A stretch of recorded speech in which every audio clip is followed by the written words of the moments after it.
Wednesday show. Where is this week going? Wednesday Hockey Talk Show live on Facebook and YouTube. Thanks for joining us and for being a part of all of it.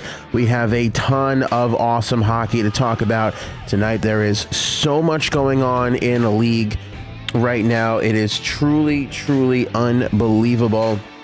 Title of this podcast: the best young defenseman in the game is on the trade block. I'm not going to do one of those things where I hold out on telling you who that is. I'm going to tell you exactly who that is. It's Oliver Ekman-Larsson. There's some breaking news as far as that goes, and we are going to get into it on this episode of the Hockey Talk Show. But not only is Oliver Ekman-Larsson on the trade block, we got a franchise on the trade block. Yes. And I know the Houston fans, you guys are getting all excited. Houston's like, what? Is that us? Are we getting the Calgary Flames finally? Yeah, I don't know. But actually, this one does not have to do with the Calgary Flames. But the franchise does start with the letter C. So that'll kind of give you a little bit of a hint. We'll get into that. We got a franchise up for sale. And we have National Hockey League sources commenting on that deal. So we're going to talk about that deal. The Philadelphia Flyers are getting booed in their hometown. They have dropped 9 straight. We've got a comeback from injury. We have the greatest uniform competition going on right now over at NHL.com. And of course, we got to talk about Oliver Ekman-Larsson on the move. Yes, it's Oliver Ekman-Larsson, but where is he going? Where does he fit in? We're going to talk about that and more on this episode of the Hockey Talk Show. Thanks for being here with us on the live Facebook and YouTube. Of course, if you're streaming, appreciate the podcast listening as well. Remember, rate and review those podcasts. And if you're on Facebook or YouTube, you got to share it. You got to like it. You got to comment on the post down below.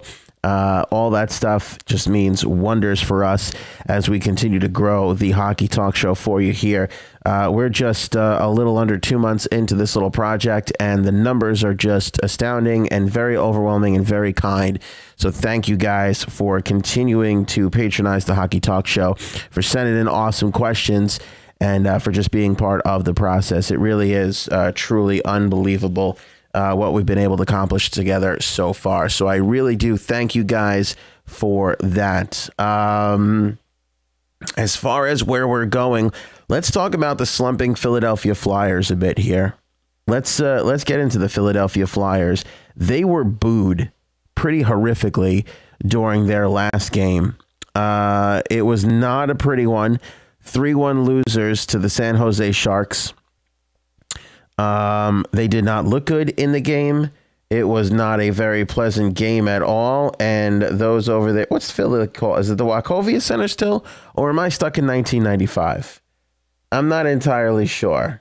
I'm not entirely sure if it's the old spec. Is it? I think, is it Wachovia is out of business? Are they not? I don't even know anymore. It's so hard to keep up with the sponsorships and where these guys are at. You know, it's hard to keep track of the sponsorships. But the Flyers are booed, and booed pretty bad in Philadelphia. Chants for the coach, Matt Hatsk. I have such a hard time saying his name, Hatskell, because I always want to say Hextall. It's just too close to Hextall for me to really even, you know, it just, my brain can't handle it. But Matt's not a good sign when your name is getting chanted. When you're getting chanted out there, Flyers fans calling for their head. The Philadelphia Flyers not off to the greatest start.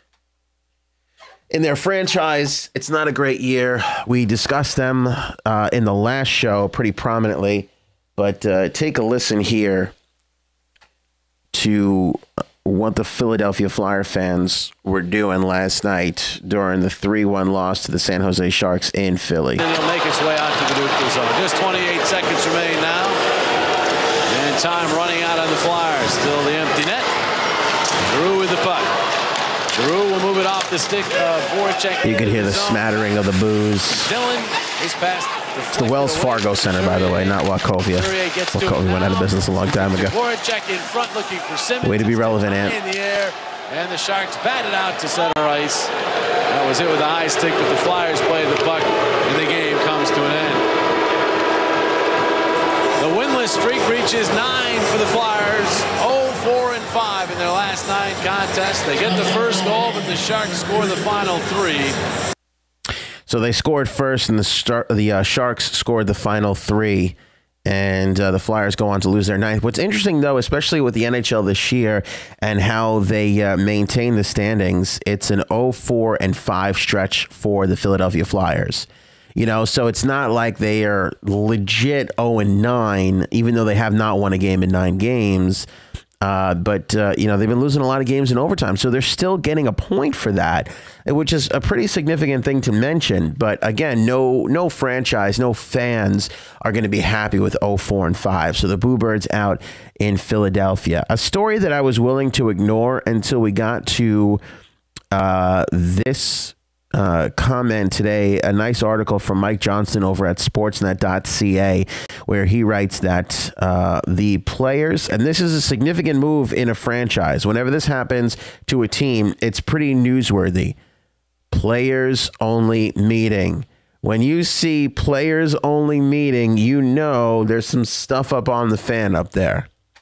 Philadelphia Flyers held a players-only meeting following Tuesday's embarrassing loss to the San Jose Sharks that resulted in the crowd at Wells Fargo Center booing their team off the ice and chanting for head coach Dave Haxtell to be fired. I think I called him Matt earlier. My apologies. Matt or Dave. Doesn't really matter. You're not going to be here much longer. Sorry. Flyers began the season with a respectable 8-6-2 record, but have since... When is 2 games above 500 respectable? When did that happen? Since they've lost 9 in a row, 6th worst points percentage in the NHL. Wayne Simmons told reporters after the game, "We get booed every once in a while, but when we're getting booed the whole game, it's pretty embarrassing." The Flyers' effort, or lack thereof, against the Sharks was more concerning than the 3-1 final score. It was among the reasons fire Haxtell chants rang throughout the arena. Claude Giroux chimed in. "They can chant whatever they want. We're in this together. We're all in the same boat here," Flyers captain said. "It's not him. It's on everybody." Shane Gotthespear talking to the press after the game. "It's the players. We know it's us. He doesn't play the game we do. We know that. Quite frankly, I feel sorry for him," talking about Dave Haxtell. "We're the ones out there playing the game. We're the ones out there putting the effort in, and it's not good enough." Players only meetings are a rough time for any franchise. Title of the episode tonight: there is a huge young defenseman on the move. That is Oliver Ekman-Larsson. We're going to talk about the Arizona Coyotes and Ekman-Larsson and who he should go to. Maybe your team. We're going to talk about that coming up here on the Hockey Talk Show.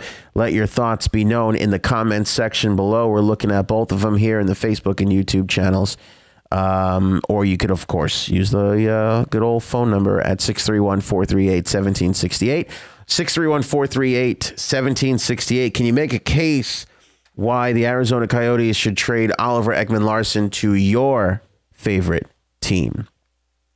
But it's not just the Coyotes and Oliver Ekman-Larsson that are in trouble. It is the Philadelphia Flyers. It is never good when they're chanting for the coach's head. It's never good when you're going 0-9. But we talked about this last episode. The Flyers are just one of those teams that they're just not good enough. They just don't have the goaltending and haven't for many years. Claude Giroux, Wayne Simmons, Jakub Voracek are great. Couturier is great. Good second line, maybe third line center. Couturier is an excellent third line center. I mean, if he's playing third line center on your team, you got something built there. But he's up on the first line now this year with the Philadelphia Flyers. They let Nolan Patrick stay for the year. General manager Ron Hextall said, look, if a guy's good enough to be here for the first 8 or 9 games, we're going to keep him for the whole season. So that's what they did with Nolan Patrick. We knew that his development wasn't going to be off the charts. He's been okay. He's adjusting to life in the National Hockey League. Where do the Flyers go from here? What will it take to get them out of this funk? As it stands right now, they have 23 points on the year, just a point better than Ottawa and Florida. 7 points more than Buffalo, who are in last place and will remain there for the rest of the season, unfortunately. Sorry, Sabres fans. but it's true. Can they leapfrog the struggling Montreal Canadiens, we're trying to figure it all out, Boston Bruins, the Carolina Hurricanes, the New York Rangers? Can they find themselves in that mix? Are they good enough? Again, if I'm going to call out the Rangers for not really being all that good enough and the possibility of maybe trading Henrik Lundqvist and getting the most you can out of that asset instead of wasting it over the next two seasons, 3 seasons, before his value goes down and turns into nothing, you trade it now. Like I said, instead of wasting time over the next 2 or 3 seasons battling for the last playoff spot. Same has to be said for the Philadelphia Flyers. Do you waste time of Claude Giroux, Wayne Simmons? Again, these are your core players. You don't want to trade away your core players, but are you going to waste their time, their talents, and their abilities floundering in the middle of the pack, just outside of a playoff spot, waiting for your chance to strike? Do you move those assets now? Different scenario from Henrik Lundqvist, of course. Things are just a little bit different. Not a goalie. You're talking about players. Contracts are different. Ages are different. So a couple of different things to consider on those fronts. But the Philadelphia Flyers look like they're going nowhere and nowhere fast, and it's unfortunate. Good news for the Minnesota Wild. It looks like Zach Parise has hopped back out on the ice. He skated for the first time today. That is phenomenal news for Minnesota Wild fans, as they are a team in dire need of getting Zach Parise back into the mix. They need him desperately. It is the first time he hit the ice since having surgery back on October 24th. Parise skated for 45 minutes with skating coach Diane Ness prior to the Wild's practice in Minnesota. Parise mostly did laps around the ice, then skated with a puck for the final 5 minutes. Parise told the Minnesota Wild website after the skate, quote, "You never know how it's going to be the first time on the ice for a little while, but it was almost as if everything kind of came back there at the end of the skate. Everything felt pretty smooth, and most important, nothing hurt. So it was a really good day, really good sign, and I'll kind of keep progressing, get a little more advanced tomorrow and the following day, and go from there." Zach Parise was expected to miss 8 to 10 weeks. On my count, October 24th puts him in around 6 weeks or so. So he's back a little bit sooner than they had originally thought. Of course, this is going to be like a rehab time for him. So we'll see what comes of this and how long this little rehab time skating with the puck will take him. But we'll wait and see on Zach Parise. Certainly the Minnesota Wild can use him as their struggles continue, as they are sitting outside of a playoff spot right now over there in the West, just above Colorado and Anaheim and Edmonton with 25 points. Edmonton 22, Arizona 16. They're not going anywhere either.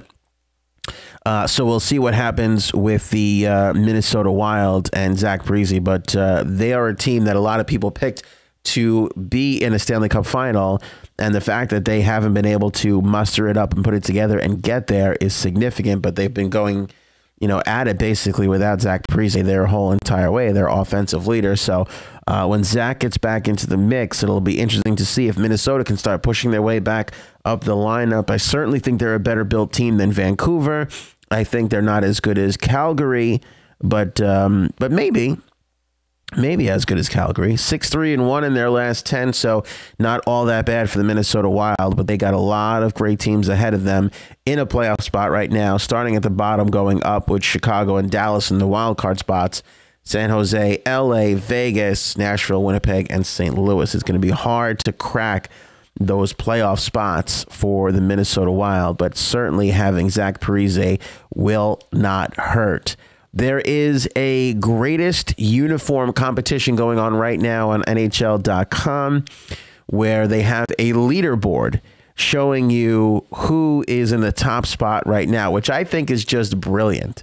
I love that. 631-438-1768. What's the greatest uniform of all time? This is a discussion for a show unto itself, but if you want to throw a quick opinion out there, let me know in the comments below, YouTube and Facebook, or at 631-438-1768 on Twitter at Hockey Talk Show. That's at Hockey Talk Show. Here's the leaderboard. And I thought this was a genius move on the part of the National Hockey League, kind of like in Vegas, where they put the past results of the roulette table up on the display there. It's kind of a genius move because it kind of makes you want to play more. When Vegas, when they put the big, past results, 22 came out, red came out, when they put all that up, they like quadrupled their take on the table games. So the NHL doing this, I think, is pretty smart. And the Hartford Whalers are up there in the #1 spot right now. Now you got to click it to kind of see the jerseys, so we will. There's Gordie Howe and the old jerseys right there. Look how beautiful that green is. Just lovely. Was that an emerald? Is that an emerald green? Would you call that an emerald green? I'm not good at describing specific types of color. Colors and dogs, I can't. Breeds, forget it. I can't name a breed. Can barely name a breed. I don't know if the Hartford Whalers have the greatest jerseys of all time. Greatest logo. You have a hard time finding anything better. Just the way that W and the whale's tail form an H in the middle is just pure brilliance. I don't know, and I don't know how hard they racked their brains out on this one, but I don't know if a uniform logo ever came together so beautifully than the Hartford Whalers. But they're leading the top of the pack right now. I don't know for the life of me how the Buffalo Sabres got there. It's a nice jersey, of course. Second greatest jersey of all time. I doubt it. I do love more than life itself. Now, the Anaheim Mighty Ducks are sitting in third right now with the old school jerseys. I love it. I love it. I was always a fan of these jerseys, and I still think that the Ducks should bring these things back, man. If you don't want to be the Mighty Ducks, I could totally understand that. You can stay the Ducks, but bring this emblem back. I mean, it's too good. I never was really a fan of the orange and black color scheme that they have now. Although I don't mind the logo, I don't mind the D that looks like a duck's foot. I don't mind that all that much. I like that jersey a lot too. I don't mind this. I don't mind the jersey system itself, where the piping is and all that stuff. But I don't love the orange and the black and the gold. I don't love it. I don't hate it. I don't love it as much as I love this. Like this, that's got history behind it.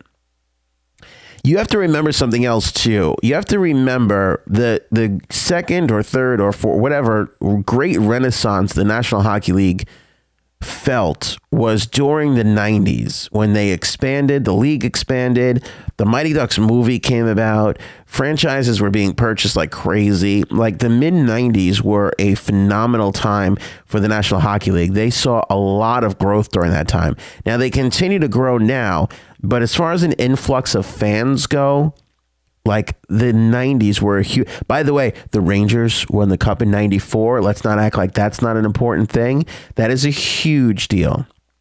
That is a massive deal.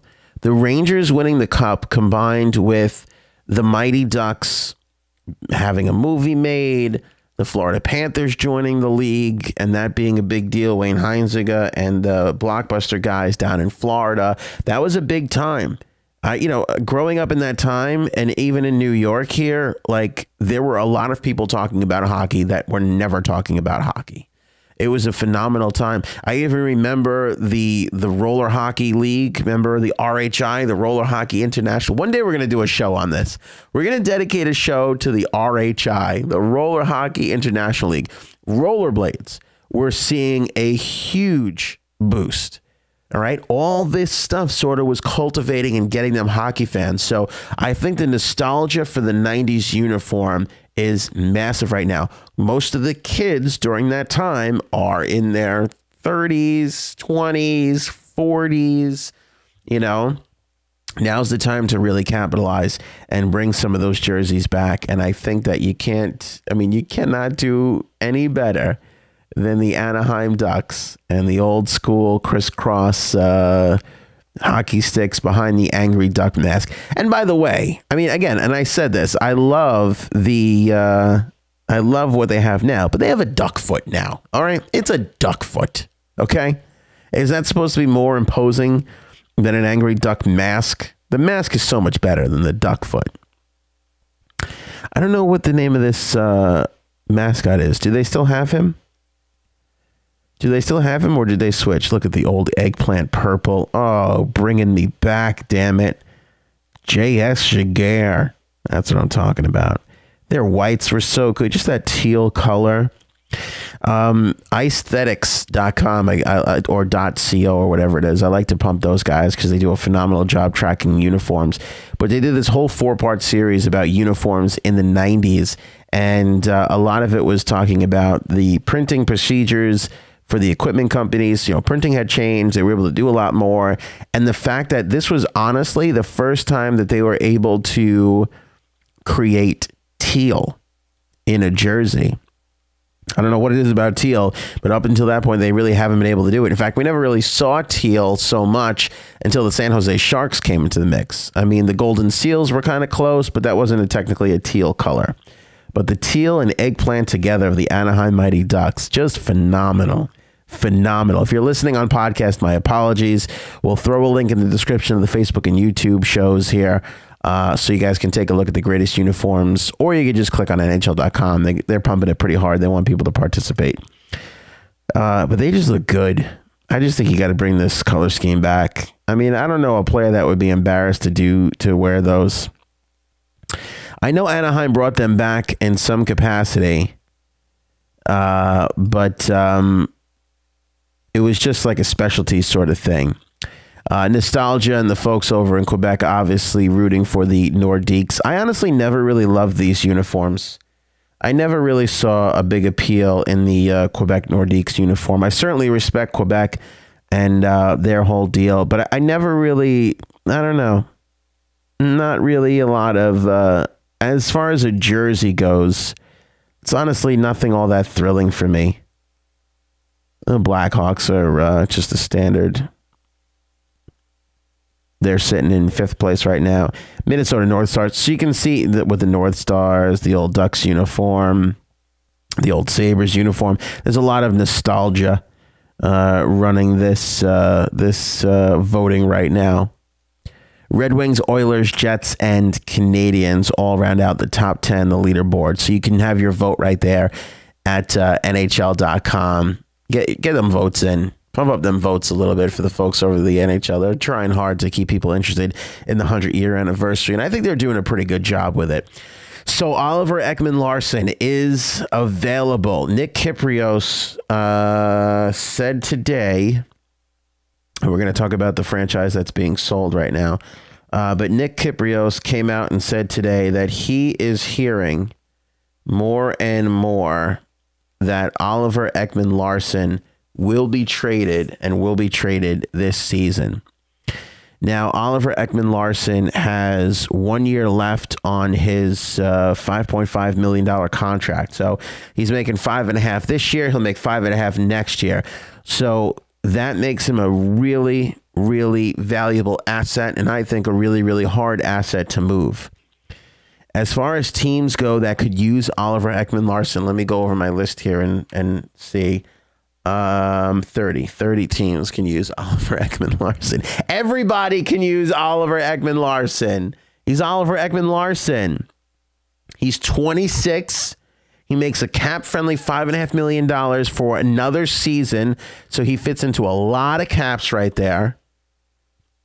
The guy skates up the ice. You know how you ever see a pad of butter put on a steak? You ever see a pad of butter go on a steak? How it just slides down, just smooth and oozes. That's how Oliver Ekman-Larsson moves down the ice. I mean, it's effortless. Like butter melting on a steak. That's how this guy skates. Moves the puck. Confident in the offensive zone. Is he lax in the D zone at times? But I'm going to say this about any critique about Oliver Ekman-Larsson. Look at the team he's on.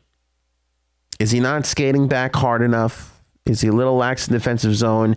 Perhaps it's the continuing nagging injury that his back has from carrying a whole entire franchise on his back. The alarming thing for Arizona Coyotes fans, and the great bonus for every other fan in the National Hockey League, is this. And Nick Kypreos mentioned this today as well when he was talking about the fact that Oliver Ekman-Larsson, he is hearing more and more, will be moved this season. It makes sense. Going back to my Henrik Lundqvist evaluation, move the asset now while it's most valuable. Do you know how much more you can get for a player when he's got an affordable term left on his deal? Do you know how much that plummets when there's no more years left in his contract? He becomes a rental. That becomes a situation then where teams will turn in and say, well, we want to talk and see if we can get an extension done. Now you're adding a whole nother level to it. Can we get an extension done with him? Well, I don't know. Right now, you don't have to worry about that so much. Who cares? You got him signed. He's locked up for another year. You know, and he's been in hell in Arizona all this time. He's probably going to want to test the market, you know, unless you're going to sit there and whack him with a $7 million deal, which I don't know if he deserves 7, but maybe by the time the way the cap is moving up, maybe. But having that extra year with some term on it, again, look at what Sakic was able to get for Duchesne. He got a huge haul for Duchesne. You can get the same and maybe even more for Oliver Ekman-Larsson because teams will pay dearly for defensemen. The Rangers could use him. And they have McDonough and Shattenkirk. They could use him. The Islanders could use him. And they have Nick Leddy, one of the best puck-moving defensemen in the league. There's a lot of teams that could use Oliver Ekman-Larsson. And a lot of teams will be vying for his services. Knowing that he is on the market, a lot of teams will be willing to give up damn good pieces. You know who would love Oliver Ekman-Larsson? The Detroit Red Wings would love Oliver Ekman-Larsson. They never got over losing Nick Lidstrom. Never. They've been poor as a team since they lost him. The Red Wings would love Oliver Ekman-Larsson. Toronto Maple Leafs, I believe, it is my belief that everybody, not only in the Toronto Maple Leaf organization, but everybody in Toronto would give up a firstborn for Oliver Ekman-Larsson. That's what I believe. I believe it. I believe they'd be sacrificing lambs and chickens to the hockey gods. Whatever it takes to bring Oliver Ekman-Larsson to the Toronto Maple Leafs, they would want to do. See, it's why you can't jump on an Ian Cole. It's why trades and negotiations and contracts take a lot of time, because from one day to the next, things change. Yesterday, the best defenseman available was Ian Cole, and he was here. Today, Oliver Ekman-Larsson's available. He's not even in the frame. He's like kind of here, but more like that's where it's at. Do you know what you'd have to give up for him? I mean, you're talking about. I mean, if I'm John Chaika, first of all, I'm saying to myself, what the hell am I? How did I get this job? How did I scam my way to this job? I don't deserve it. Then I'm saying to myself, I want at least 2 firsts. I wouldn't worry so much about a player right now because there's a whole slew of youth over there in Arizona that you can just bring up and play. But I'd like 2 firsts because I know that if I draft a player and I can get him in my system, especially quick because it's Arizona, I know I probably can control that player for 4 to 5, 6, 7 years. And you're going to want to do that if you're the Arizona Coyotes. By the way, the other super alarming part of this that Nick Kypreos said, and you're going to want to listen to this because this is really important, especially for those of you down there in Houston watching. By the way, the Houston numbers are pretty big. I've noticed that. So thank you to the Houston folks for chiming in. I know we did a lot about Calgary moving to Houston and Houston getting a team, but the Houston numbers have been through the roof. Nick Kypreos also said today, because the mindset, he was asked, well, what's the mindset behind Arizona wanting to move Oliver Ekman-Larsson? And his response essentially, and I'm winging it here a little bit, but his response essentially was the response for trading Oliver Ekman-Larsson. Arizona's trying to make payroll. Never a good thing to hear. Now, I thought that they had found some ground there with the new ownership group that moved into Arizona not that long ago, but apparently not so much.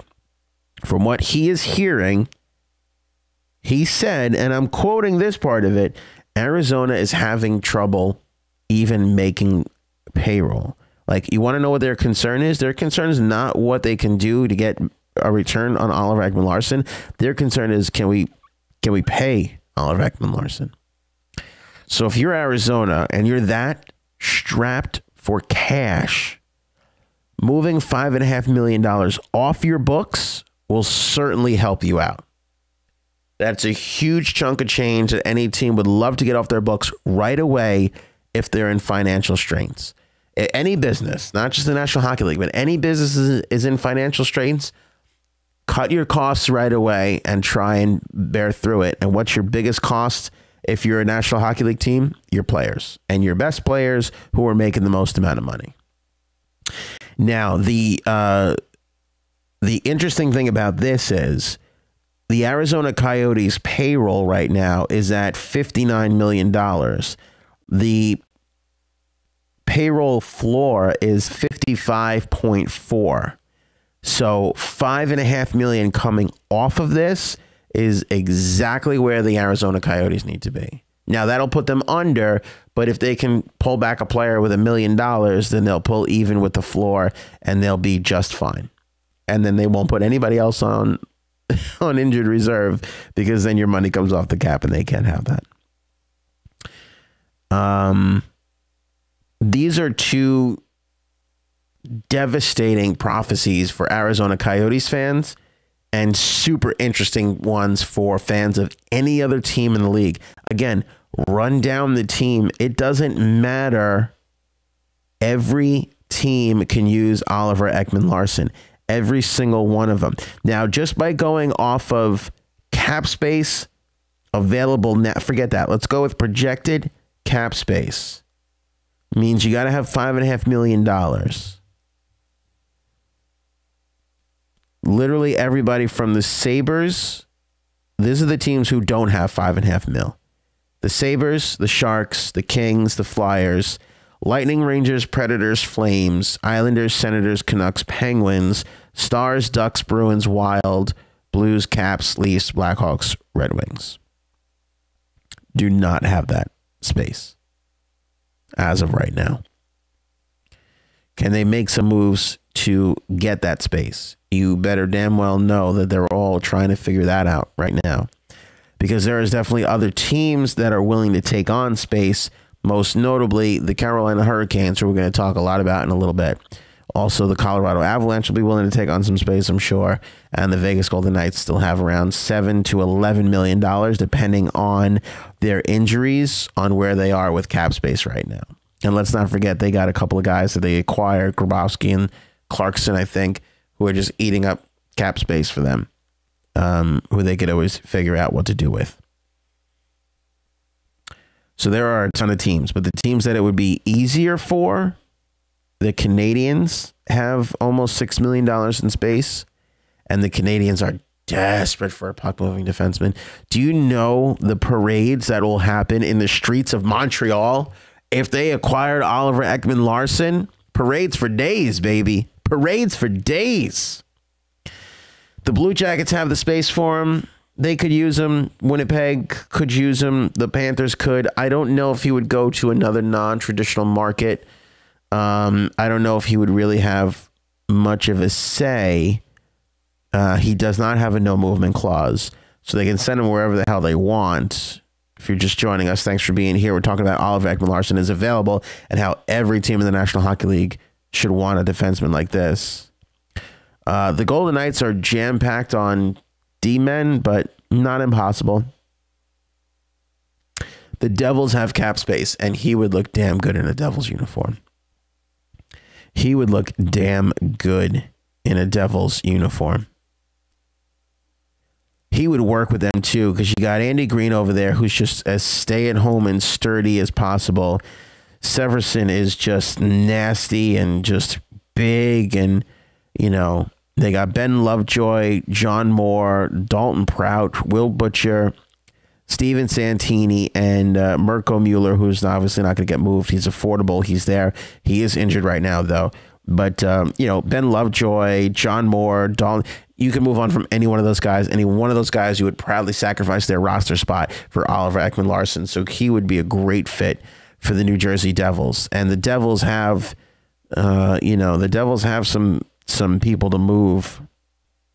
They could always trade Ilya Kovalchuk over there. He's still property of the New Jersey Devils. Not an abundance of draft picks, although they do have all their draft picks, plus a 5th rounder from Calgary in 2018. And if you're a Devils fan, would you give up 2 firsts and a really good prospect for him? I would. I definitely would. Miles Wood, see ya, bud. Thanks for contributing. Of course, Arizona's probably going to ask for Nico Hischier, and then you got to think about that. I wouldn't do Nico in 2 firsts. Jesper Bratt is nice and young. I wouldn't do him either, but maybe you can, maybe you can sell him on a Brian Gibbons. I don't know. Scoring his face off, makes $650,000. He's a unrestricted free agent next year. Maybe Brian would just be happy to remain in the league if he's Arizona. If he's with Arizona. But maybe, on the other hand, he's thinking to himself, hey, I'm a legit player now. I want some serious cash. I want to go to a team that could win, or I want to stay here at the Devils because they can win. The Devils would certainly fit. The Edmonton Oilers could surely use him, have the cap space to do so. That would be a hell of an acquisition. Oilers have a ton to offer. I'd give him Ryan Strome, put the Strome brothers together. Dylan Strome's in Arizona. Boy, that makes a lot of sense. I just thought of that. That would be phenomenal. Puljujarvi, I would send over there. I would give him my firsts and seconds. I'd give them whatever the hell they want. There's an abundance of mediocrity in Edmonton that has the potential to be phenomenal for the Edmonton Oilers, for the Arizona Coyotes. So you definitely can make a move there. Patrick Maroon, and a lot of your guys are becoming unrestricted free agents. At that point, look, you're never going to get anything that fully replaces Oliver Ekman-Larsson. The important thing is maybe you snag a prospect and get 2 firsts. Maybe even later pick a 3rd or a 4th or whatever if you can. The picks are going to be the important thing. The players that come back the other way aren't going to amount to a hill of beans. It ain't going to make a difference. It really isn't. But Ryan Strome's an RFA. You can control him with a minor raise. He's picked it up a little bit, but still not great. And I don't think the answer to what the Edmonton Oilers need. By the way, how great is that trade for the New York Islanders right now? Eberle is killing it in New York with Matthew Barzal. And, Ryan Strome has been enigmatic at best for the Edmonton Oilers. And on top of that, by the way, there were a lot of complaints about Jordan Eberle last year when he was with Edmonton. He didn't have the point production. He wound up on the 3rd line. He was a no-show in the playoffs. Take a look at that team. No show in the playoffs is true, but he had 60-something points last year to get you to the playoffs. They got rid of those 60 points, and look where they are now. Damn near the bottom. So a Jordan Eberle makes a difference. Edmonton Oilers lost big time on that trade, but they still have enough assets to go after an Oliver Ekman-Larsson, and I think they should. Colorado, maybe, and the Carolina Hurricanes are the only other team in the league besides the Arizona Coyotes whose payroll is in the 50 millions. They're both at 59. They both have anywhere from $15 to $22 million in cap space, depending on bonuses and injuries and all that stuff.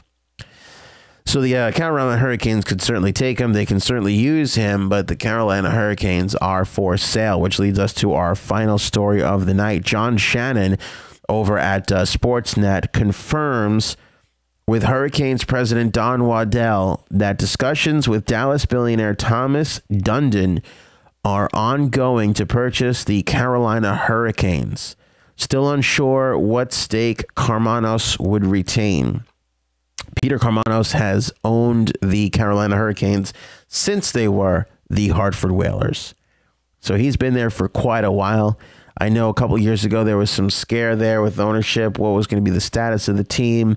They were for sale. Gary Bettman assured everybody they're going to be fine, blah, blah, blah. Now we know Don Waddell confirming, and that's a big move. He's the president of the Hurricanes. Whenever somebody with the league or with the team will speak about this thing publicly, it becomes a bigger story. So John Shannon confirming that Thomas Dundon is in discussions. He's a Dallas billionaire to purchase the team. Would he move this team to Houston? Dallas, Houston, would he do it? No.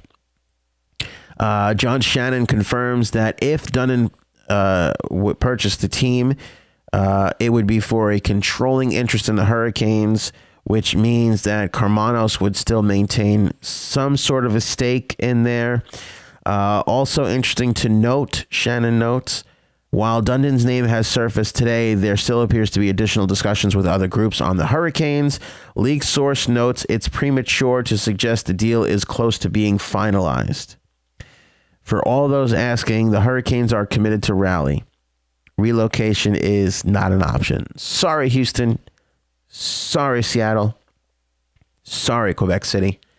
The Carolina Hurricanes are going to stay put, but an ownership change is necessary as this team has been operating at the bottom levels for quite some time now. So the Carolina Hurricanes could be sold. Relocation doesn't seem to be an option. They're committed to Raleigh. By the way, you can make a ton of money in Raleigh. You make a ton of money down there. It's a regional team.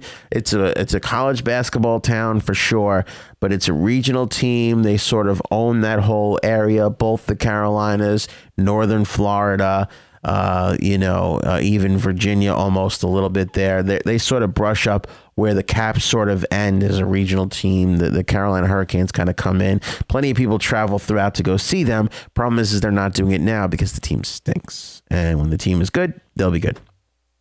By the way, I've noticed a trend, and I doubt the league will comment on this, and I doubt any of the other hockey organizations will really do a big story on it. But I think that attendance at games are down where teams are suffering.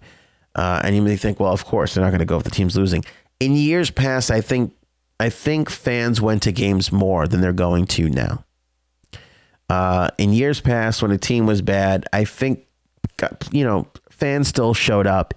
It was easy to pick up a $15, $20 ticket to a bad team, and it would still be a halfway decent seat, maybe up in the upper sections in a little high, mid rows, but high rows, wherever it is. But I think people would still show up for mediocre teams. Bad teams. I don't think we're seeing that now across the league. And you have a lot of bad teams and a lot of teams underperforming, especially teams in Canadian markets, Calgary, Ottawa, Detroit. We see, a little bit of a decrease. Detroit not as good as they were in the past. So I think you're starting to see that. But again, I don't know if the league is never going to comment on that. And I don't know if Sportsnet or ESPN or any of the other hockey covering organizations are going to put their necks out with the National Hockey League to talk about that. But as far as Oliver Ekman-Larsson goes, to wrap up that conversation, this season, 6 goals, 12 assists, 18 points in 27 games. He had 39 points in 79 games last year. Played 75 the year before that and had 55 points. 82 games before that, 43 points. This is a 40 to 50 point player on the Arizona Coyotes. Could you imagine this guy with Shat deuces? Score 100 points. Give up a lot too. Those two offensive defensemen together, but still, he would score a hell of a lot. On a good team with a great goaltender, imagine him playing in front of Henrik Lundqvist or Carey Price. Changes the complexion. You get a player like Oliver Ekman-Larsson, if you're Edmonton, if you're Montreal, Detroit, changes the complexion of your team. Like that, you're better the next day. Are you willing to mortgage the future? Can you send 2 firsts the other way? Honestly, after what Matt Duchene brought in, I don't know how you make this deal without 2 first-round draft picks being in it, because I think that's the absolute minimum, and I don't know if Chaika ever backs down from it. The only thing that's really forcing his hand is the accounting department, because if they're having trouble making payroll, then he's got to make a move sooner. But if he can wait it out and really get a lot of teams involved in bidding and drive that price up, he'll be good. Now, the problem becomes is if you make people wait too long, as we saw with Pittsburgh, a lot of people said, oh, Pittsburgh's in under Shane. I never really thought so. But of course, they were kicking tires. Pittsburgh went out and made another deal. They're out of the mix. You know, you can lose 2 or 3 teams, could kill your trade value if you're trying to move a player like this. So you don't want to wait too long. We talked about this with Sakic. You don't want to wait too long. There's a sweet spot, like on the bat. There's a sweet spot to where you want to wait. And good GMs know where that is. Sakic knew where it was, even though I think he's nutso. He definitely knew where it was. He made the right move at the right time. John Chayka, I don't know. You know, that's not something your calculator can tell you. And that's what John Chayka is good at. Fun show tonight. Thanks, everybody, for chiming in. Saw all the people coming in and some of the comments. Thanks for that. That's awesome. Again, if you're listening on the podcast, thanks for checking us out, hockeytalkshow.com. And if you're on iTunes, rate and review so we climb up the charts for the listings on the hockey podcast. Like this, smash that like button on YouTube. Send a share around if you can on Facebook. And we'll see you guys back here tomorrow for a Thursday night edition to the Hockey Talk Show. Semi-light night in the National Hockey League tonight. Tampa and Boston, Ottawa and Montreal should be pretty good. 2 Canadian teams that are struggling big time. Regional rivalry there. Be interesting to see that one. That would be my pick for a great game tonight. Although if you want to hang around a little bit for the later games, Anaheim, St. Louis is going to be damn good. And Winnipeg and Colorado should be somewhat entertaining. Those are the only 4 tonight on a semi-light schedule. And then tomorrow night, we got a hell of a lot of games to get into and a lot of fun games. Toronto, Edmonton, Arizona, Calgary, Dallas, Chicago, Vegas, Minnesota, Vancouver, Nashville, Montreal, Detroit, Kings, and Caps. Should be a whole hell of a lot of fun. Spread the word about the Hockey Talk Show. That's always appreciated. And I will see